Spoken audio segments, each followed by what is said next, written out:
Good evening, and thank you for attending. I am grateful that Sage has given me this platform to share some parts of my story. I'll start by introducing myself. My name is Sofia Torres, and I am 70 years of age. I worked for the Guggenheim Museum for 8 years, 5.5 in New York and 2.5 in Las Vegas. In 2001, my boss asked for volunteers to relocate to the museum they opened up in Vegas. I took a leap of faith and left my one-bedroom apartment in Astoria. And I lost my job.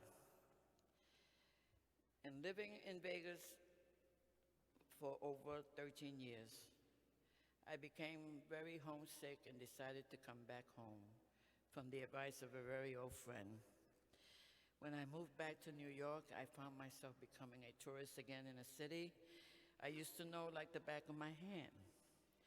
I found myself paying $500 in rent out of the $917 a month I received from my partial retirement Social Security.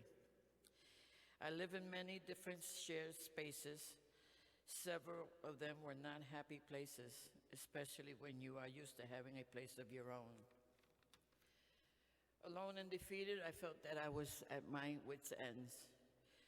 I suddenly found myself homeless and then living in a mental shelter.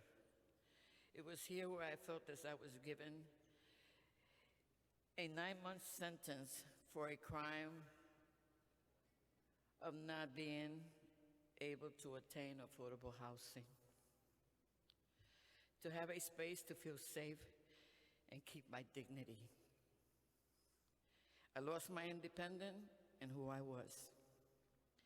I then found Sage. Sage is a haven to me. Of all the places I was sent to, this is where I felt welcomed. This is where I felt like I was amongst my own.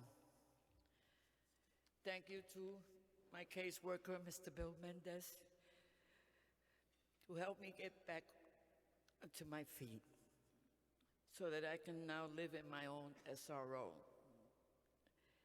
Thank you to Sage and all that they do to keep us seniors venerated as opposed to marginalized.